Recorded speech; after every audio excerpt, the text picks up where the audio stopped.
Kanina nakakita na ako. Malaki magiging savings ko kasi yung sinabi kong 1,500 JO, maliit pala yun. 5,931 nowhere to be found JO. So, pag yun, hindi ko na-renew na ang June 30, yung iba doon, may savings ako. Tama ba? Siya namang ibabayad ko sa inyo, pangako ko sa inyo. Huwag nyo nang putulan yung eskwelahan, ospital at mga pasilidad ng pamahalang munisip.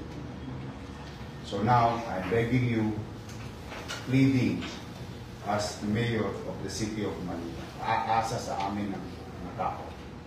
Aasa sa, wala nang ibang asa ng patuloy.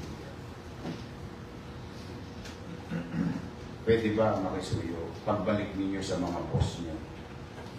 Bigyan nyo lang ako 2 months muna. Pagka hindi ko kinaya, sasabihin ko rin naman sa inyo.